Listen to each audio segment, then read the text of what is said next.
The first of the last 3 rounds of the championship has ended, and its result has once again brought to the forefront a driver who keeps fighting.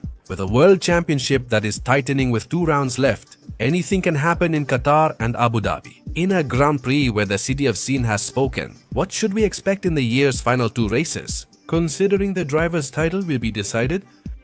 Surprisingly, even for the 3 drivers who are still fighting for the title, Las Vegas has closed its participation in this season. 2 races will close this World Championship. But for us, before that, it's time to review the most important things that the 22nd round of the Formula 1 World Championship has left us. Before starting, we just had a surprise before the beginning of this Grand Prix. And after the tough qualifying, Yuki Tsunoda would start from the pit lane, because the team took the opportunity to fit a fresh engine to see if that would help him recover positions.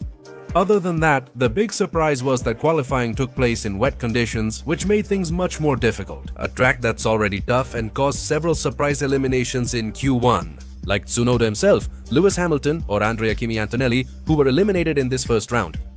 Lando Norris claimed pole position by putting his McLaren in first place. As nearly the last to finish his lap and find the best track conditions, he made the most of it by taking first place. Max Verstappen would finish second and Carlos Sainz third to extend this Las Vegas Grand Prix. On Sunday, several drivers would be out of position, with Norris and Max Verstappen making up the front row, where the only question left was whether Lando would clinch the title or if Max still had something to say before the end of the season. On Sunday, the artificial lights in the Las Vegas city skyline would light up this 6-kilometer circuit, with everything ready to see what surprises this Grand Prix would bring us. And once the cars lined up on the starting grid, the traffic lights would go out. And with that, the Las Vegas Grand Prix would begin. Norris gets off quickly and successfully boxes in Verstappen with an aggressive move. But the guy completely misses his braking point and goes way too wide. Verstappen overtakes him, then Russell uses momentum from the next corners to push him down to third place. But this was only at the front. In the back, Lawson and Bortoleto decided that from today on, they would self-identify as bowling balls, and both of them made their own mess. At the start, Lawson braked using Piastri to overtake, damaging the New Zealander's front wing and ruining his race. Bortoleto acted like my uncle, the minibus driver, recklessly fighting for passengers and hit Stroll. He also ruined Pierre Gasly's race, forcing him to retire. It was Lance Stroll's, and he received a 5-place grid penalty for the next race of the season. This brought out the virtual safety car on lap 2 to clear debris from the track. And here, Antonelli would go for an ultra-aggressive strategy, switching from the soft tires he started on to the hard ones, and try to go all the way to the end of the race, although he would have a 5-second penalty for supposedly moving before the lights turned green to start the race. The virtual ended on lap 4 and the race restarted with Russell Verstappen attacking for first place. He got within drag reduction system range but couldn't make the pass, and Max soon pulled away again. What about the opening laps of this Grand Prix? We saw many drag reduction system trains making overtaking on track difficult. We saw an instance where Alonso, Hülkenberg, Ocon, Hamilton and Albon were all unable to overtake each other. In fact, for a large part of the race, Hamilton spent his time reading Ocon's rear wing, unable to overtake him for many laps. Oscar Piastri, also in a drag reduction system train, couldn't overtake. Isaac Hayar makes a braking mistake before entering the Las Vegas Strip. He comes out terribly from that corner, and Leclerc takes advantage of this, getting a much better exit and overtaking him on this straight, sending him down to 7th position, which was disastrous for his chances of fighting for the title again. Leclerc, however, could pass Hayar to take 5th place. And while this was happening up front, Hamilton kept gulping down the dirty air from Esteban Ocon. On lap 14, Albon attempts to overtake but misjudges and hits Hamilton. With that, he destroyed himself. He was penalized for causing a collision and had to pit. Later, as things improved, they retired the car to avoid further wear. This left debris on the track, so a virtual safety car had to be deployed to remove it. No one benefited from the neutralization, as the virtual safety car was withdrawn on the same lap. When it ended, Piastri caught Hayar with the Delta and overtook him to take 5th place. And from this point on, the drivers would start making their first and only pit stops. Alonso pitted on lap 17, but the move backfired as he fell from the points to out of them, since he was completely off the pace. Russell tried to undercut Verstappen by pitting on lap 18, while Norris and Verstappen stayed out for several more laps. Russell would have to overtake the drivers who hadn't made their pit stop, which could cost him time. Luckily for him, whenever he neared one, they either pitted or he quickly passed them. Done. When Russell was close to Piastri, he went into the pits. On lap 22, McLaren's strong strategy let them undercut both Charles Leclerc and Carlos Sainz. When he stopped on lap 23, he came out just ahead of Piastri.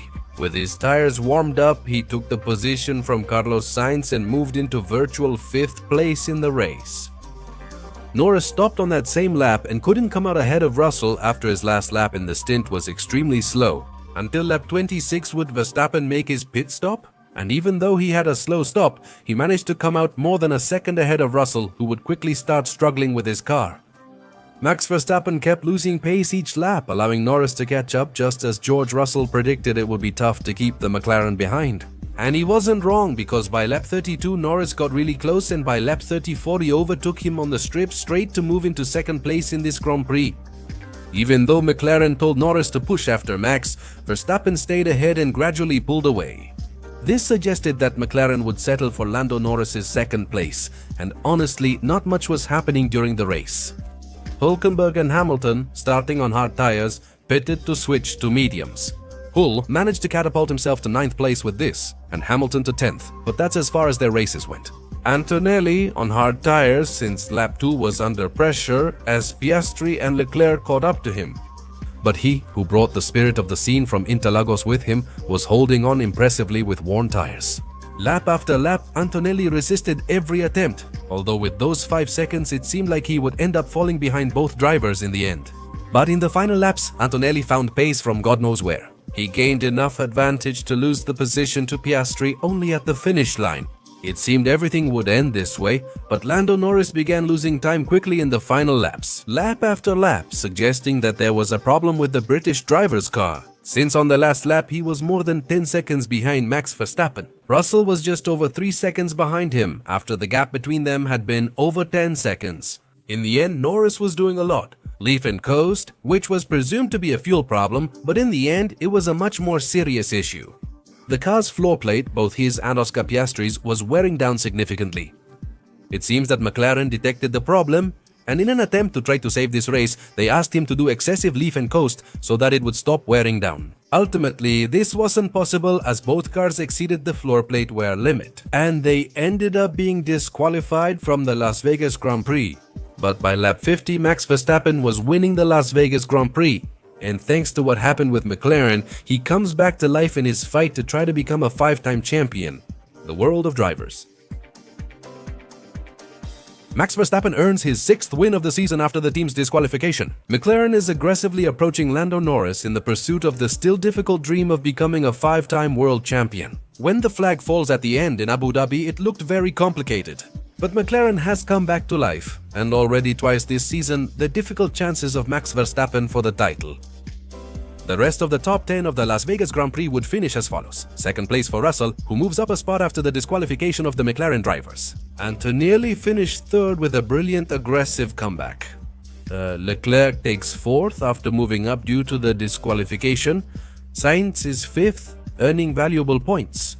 Higher finishes 6th, Hülkenberg 7th, Hamilton 8th, Ocon 9th, and Berman rounds out the top 10 with 1 point.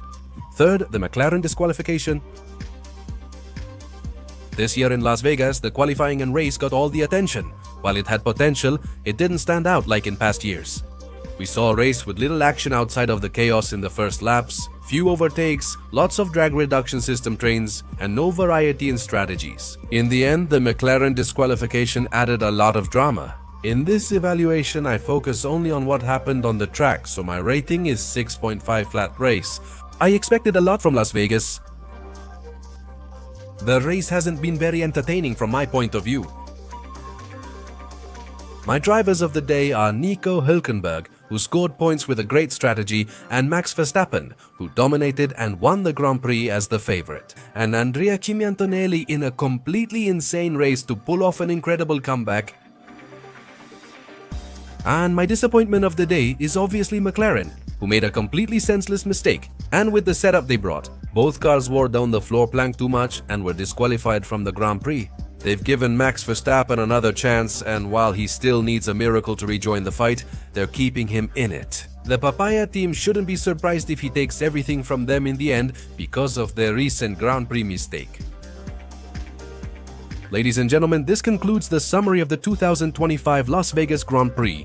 So, what did you think of the race? Did you enjoy it or were you disappointed? Who were your drivers of the day? And your disappointments from this Grand Prix on the Las Vegas Strip? Let me know all your opinions in the comments section. Without further ado, I say goodbye by telling you that if you like this video, give us a thumbs up, subscribe, enable notifications for new videos, and share with your friends.